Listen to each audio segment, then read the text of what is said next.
Hello, my name is Vanessa Maria Graber, and welcome to another edition of Free Press Live.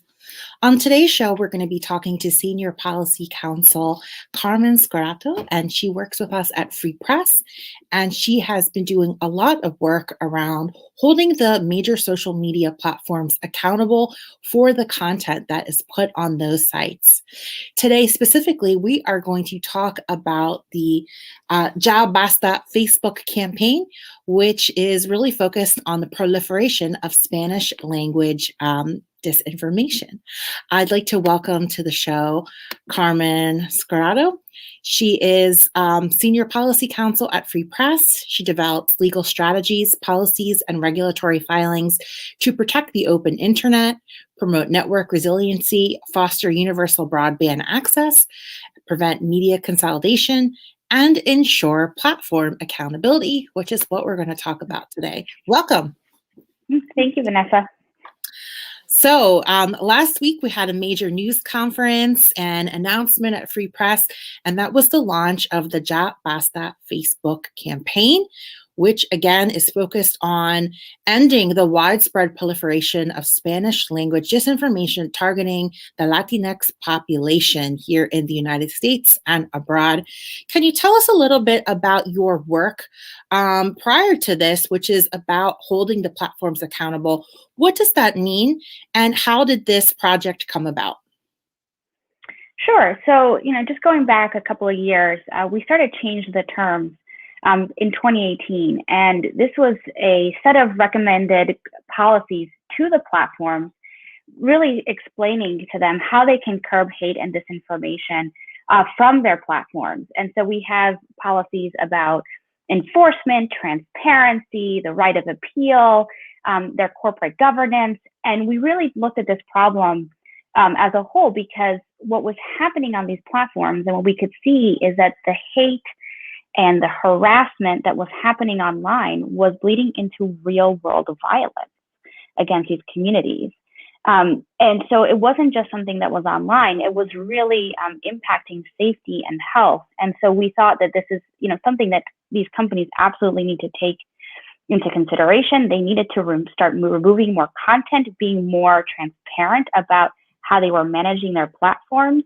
And so that was something that, we've been working on for these past few years, is really explaining this to these platforms. And you can see that they have, these incremental changes, but no matter what these changes are, they ultimately are just so focused on their profits and on the engagement that they allow this hate and disinformation to get through.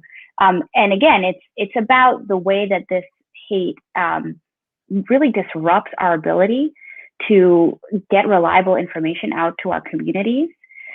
It's also about the election. It happened up to the election. It was very disruptive. Also right now with COVID, we're seeing this, all this disinformation being proliferated across these platforms. And it's really, it's just very problematic. And you can tell that no matter what they say that they're doing, this is still something that exists, and it really needs to be addressed. Absolutely.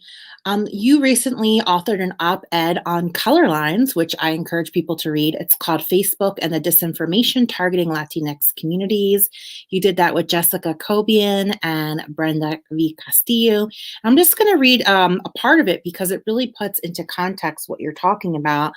And you write, in the lead up to the 2020 presidential election, Latinx people in the United States were flooded with false information.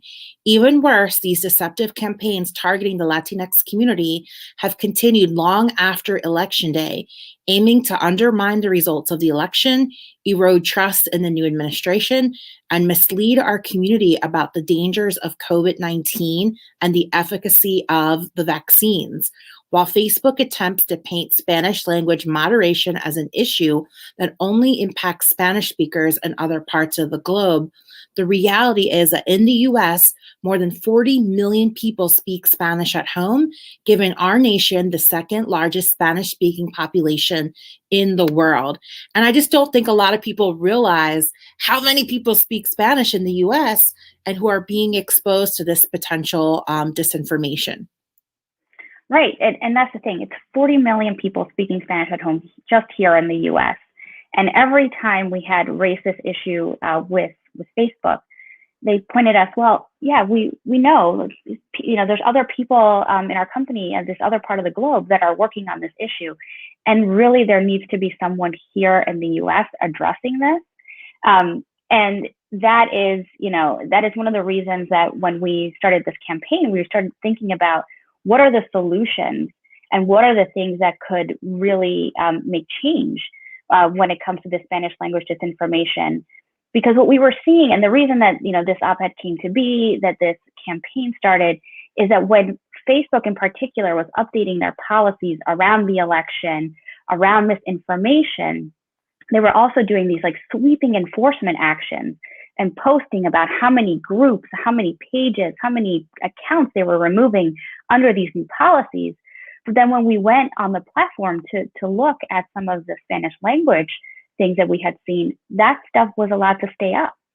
And so we flagged it and said, listen, you're taking down this content in English. Why aren't you taking it down in Spanish? And some of the responses were like, oh, you're right. We'll remove this one post, or they added a label. Or for some, they didn't do anything. They just let it stay up untouched. And we couldn't understand why something that so clearly violated their policies was just allowed to stay there simply because it was written in Spanish and because there wasn't the cultural competency within the company here in the US to understand what, even how that should translate into English. And so there's a lot of issues that we started to unpack there as we're seeing like this disparity in enforcement simply because of language. Absolutely. And if you're just tuning in, we're talking to Cameron Scrotto, and she's talking about some of the work that Free Press is engaged in holding the platforms accountable. We're talking specifically about Spanish language disinformation on platforms like Facebook. And some people might not be familiar with the term disinformation. Maybe they've heard of misinformation. And the difference is really when people spread misinformation, it's not really done intentionally. There might be facts and things that are wrong or incorrect, some common stereotypes and misconceptions, and they share that unknowingly. But disinformation is really falsehoods, false narratives, things that are just absolutely not true that people do spread with the intention of disrupting and getting people to think a certain way. And so we see this a lot on Facebook, not so much like on people's pages, but what often happens is these videos get circulated on Facebook Messenger. And so if you're part of a demographic of folks that are using messaging apps like Facebook Messenger and WhatsApp, you'll see a lot of these videos. And an example that I got was a nurse, someone who says they were a nurse, who they were like in an office or something, and this was in Spanish, and they were saying that the pandemic is not real, that the COVID numbers are being manipulated, that we don't need to wear masks, and that people shouldn't believe the doctors and the scientists and folks in the medical community who are telling people to follow these protocols.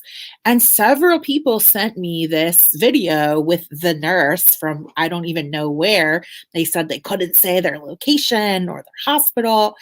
And I was really surprised at the number of people who I thought were, media literate enough to know that this was not true.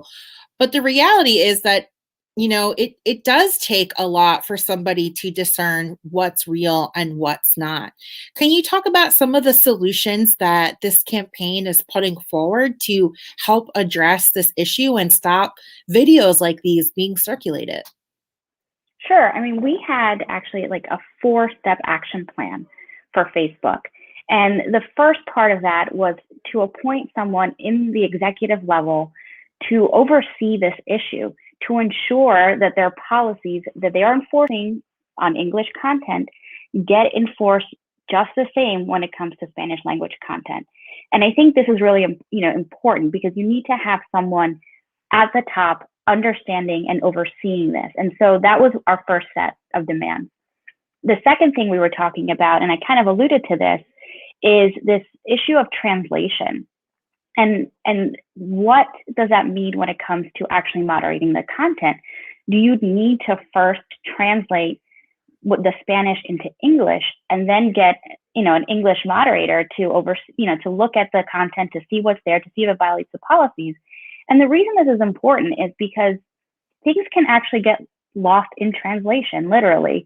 And this one post that we actually did share on our press call last week, there's a word in there. The image is a bunch of men holding guns, and the language there at the very bottom says "Párase pa su país," and "párase," if you're a native Spanish speaker, can mean stop, pare, or it can mean stand up. And the Facebook translation algorithm translated it as "stop for your country." That doesn't make any sense.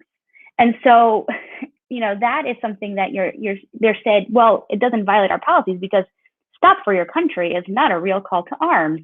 And that's where we started digging into this and saying, no, we need to actually understand, how is translation part of your content moderation system? And the other thing is, we started talking about, and that's kind of like our 1 and 2, like we really need to understand the process, because I feel like that is where things are falling off. That's definitely, there's a failure there. And the last thing we really wanted is for Facebook to publicly share their training materials. This is something that we have been asking for a while through Change the Terms. We think that this is something that can very much clarify to the public what is important, what is allowed, and how people are interpreting things when they see this on the platform. As you can remember, a few years ago, there was this report that came out saying, actually, Facebook's training materials treat white men as a protected class, but not Black children. And just from the get-go, you can see, well, these training materials there's clearly a problem, and that needs to be addressed. And so we think that, Facebook actually being transparent about how they're training content moderators, how that the translation fits into this process, is really one way that we can start unpacking the issues and really coming up with, some solutions. Yes, at the press conference last week, those of you who were there were advocating for this point that you're talking about in translation issues, failing to account for slang, dialects, and context, to poor fact-checking of the Spanish language news sites, and extensive misinformation targeting the Latinx community. Because we know that Latinos come from, over 26 different countries around the world. Right. And there are a lot of terms that we don't use, in Puerto Rico, that are common in Mexico, that people maybe say differently in Peru and Venezuela.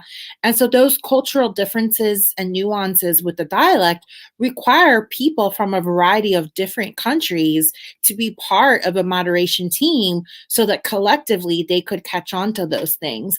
And that's something that you see often. Like, if you contract somebody to do translation in Spanish, you'll often see that the people who are doing the translation that are employed there come from a variety of different countries for that reason, right? Because you have a team of people evaluating the language and deciding, okay, what's the best way to communicate and translate this information? What has been the response from Facebook so far, and what's being planned in the future? Yeah, so we've had a few meetings with Facebook. We had tried a couple of times this year to meet with them, and never really quite got there. They did send us a letter after our meeting in December that was pretty formalistic and just said, hey, this is an issue, we're addressing it. And they really didn't, address our concerns about the translations, about how this is all actually happening, who's in charge of this at the company. And I think that's, one of the things that you just hit on is the fact that there are so many different dialects in Spanish, and, it is difficult. It is something that requires care and thought and multiple people, to solve this problem. But this is Facebook's responsibility. This is not the responsibility and the burden of our communities to police their platform. And with the billions of dollars that they have, they definitely have the resources to tackle this issue. Yeah, and that brings me to the next point of conversation, which is like how it impacts people who are in these communities who are trying to get people registered to vote, to come out to elections and participate in elections. Um, because, you know, there was a huge effort to get out the Latinx vote last fall. And then again, lots of mis and disinformation about elections being safe and not feeling comfortable with mail-in ballots and people not trusting that their vote was actually counted. So what you wind up doing is having to dispel a lot of the misinformation, and that's time that can be spent mobilizing, organizing, and educating people to do that work.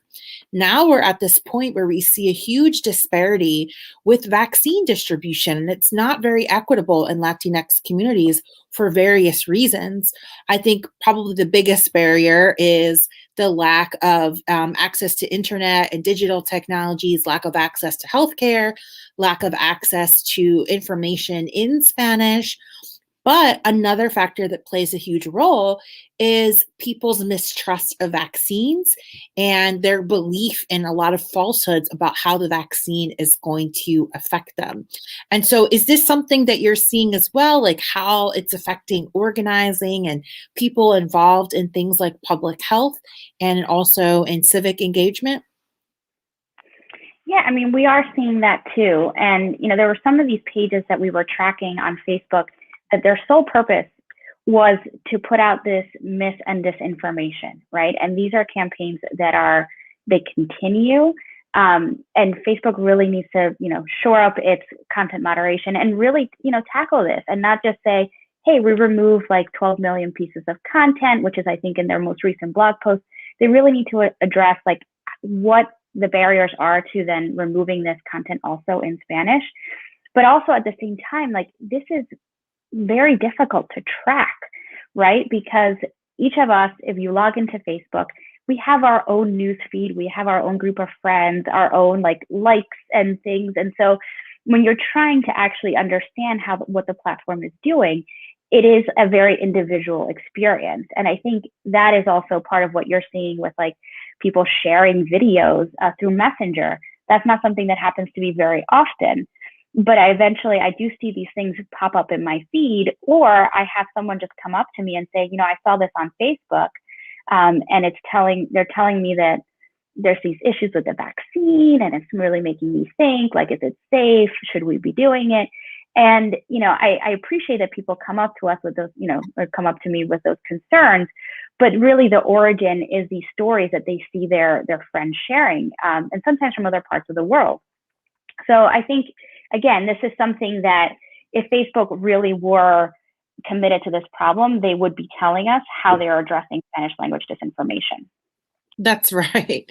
If you're just joining us on Facebook, the very platform that we're talking about, you're watching Free Press Live. I'm your host, Vanessa Maria Graber. I'm joined by my colleague, Carmen Scarrato, and she works on many different issues, including holding a lot of these social media platforms accountable for the content that they keep online. And we are talking specifically about Spanish language disinformation and how it impacts Latinx communities. And Free Press has just launched a campaign called Jabbasta Facebook.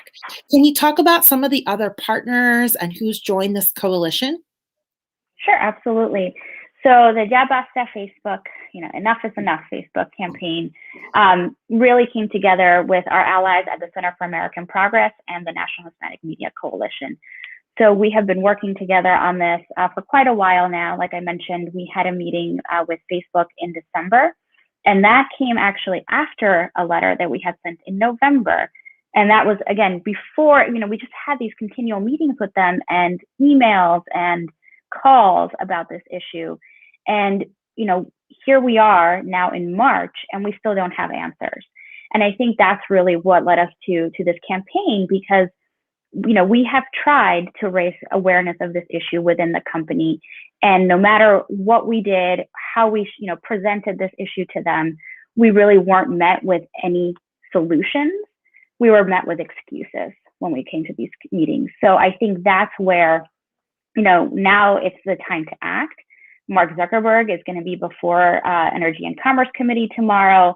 And I hope that he gets, questions about this and that he has some answers and he doesn't just bring excuses and say, yes, of course we treat everything equally, because we know and we can see that that's not the case. Jabbasta, Mark Zuckerberg. We don't want your excuses anymore. So we'll be watching that hearing and seeing what they're going to say, right? And hopefully clarifying. There'll be a watch party tomorrow. So if you want any of that information, definitely go to freepress.net and follow us on social media, where we'll be posting a lot of that. We always like to end these shows with a call to action of sorts, right? Because we're building a movement. We really want our constituents involved. And the reality is that we can't do this work without our supporters and people who are out there watching Facebook Live right now. What can people do to support this movement and to also advocate for more responsibility in the moderation of disinformation in both English and Spanish and other languages as well? Yeah, I would encourage people to go to changetheterms.org and read our model corporate policies. We have, again, a set of recommendations there for these companies. And we believe that if they adopt these model corporate policies, that would really show that they are dedicated to disrupting hate and disinformation from their platforms. And the other thing is to go read our Spanish language disinformation action plan, which is actually on the Real Facebook Oversight Board Medium page. Because there we not only did we lay out those 4 steps that Facebook can do, but we have a lot of other questions that we have. So if you want to learn more, I encourage you to go there and use the hashtag Jabbasta Facebook. Thank you. So yeah, there's a lot of information about this issue. I always tell people, first step is to educate yourself. So definitely check out the Color Lines article where there's an op-ed that explains that. We have a lot of resources on the Free Press site as well in terms of our whole history and holding the platforms accountable, and more information about Stop Hate for Profit and Change the Terms. But tomorrow, again, I want to invite you to watch the hearing. It's called Big Tech on Blast. That is the hashtag, and it's a watch party being hosted by our allies at Media Justice. And so again, it's going to start at Thursday, March 25th at 11:30 a.m. Eastern Time. And there'll be commentary, games, and special guests as Congress grills Facebook CEO Mark Zuckerberg, Google CEO Sundar Pichai, and Twitter CEO Jack Dorsey about the disinformation plaguing their platforms. So they go on to say, big tech CEOs play a role in the devastation of our communities that experience too often. They continue to profit off hate, sow confusion, suppress our voices, and help police track our every move. Now they have to answer for the choices they've made. So join the conversation. Again, follow on Twitter, hashtag Big Tech on Blast. And tell us what's happening in your community, because we like to hear what's happening in different parts of the country. Carmen, are you on Twitter? How can folks follow your work and learn more about what you're doing? Yeah, so I'm on Twitter at Carmen Scarrato. Pretty simple. And I will actually be co-hosting that watch party tomorrow. So if you want to tune in, I'll be there as well.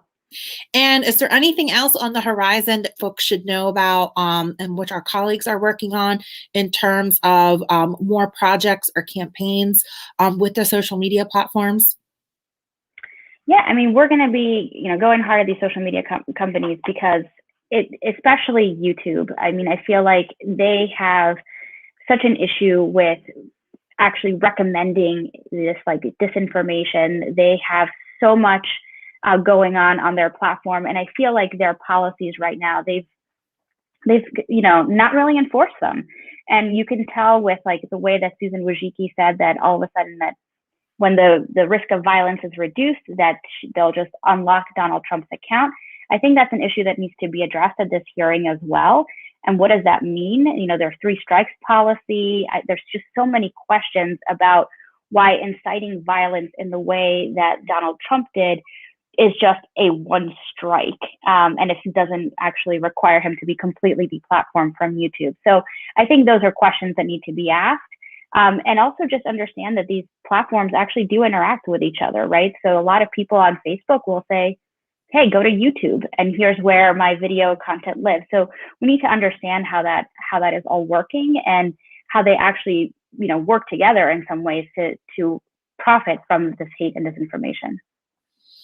Yes, and as some of you know, I'm on the News Voices team, and some of the work that we do involves working with journalists, right, to write stories to address some of these issues. So a lot of the things that we're working on with newsrooms is trying to create content that's combating this disinformation and holding community conversations where people can talk to experts directly with their biggest questions. And we found that those two things have also been a great help in further educating people and dispelling the myths and the misinformation that people are getting from these social media platforms. Carmen, keep up the good work. We'll look for you tomorrow at the watch party. And thank you so much for sharing your work and telling us about these campaigns. All right. Thank you, Vanessa. All right, that's going to do it for this edition of Free Press Live. We'll be back next Wednesday with an all-new show. And if you have a topic that you would like us to address, we'd love to hear from you. You can email us at info@freepress.net. You can also follow us or DM us on Twitter @freepress. And again, if there's guests or people that you'd like to see us talk to, let us know as well. We're also hiring at Free Press. So if you'd be interested in joining the movement for media accountability and reform, the future of journalism, visit our website at freepress.net to learn more.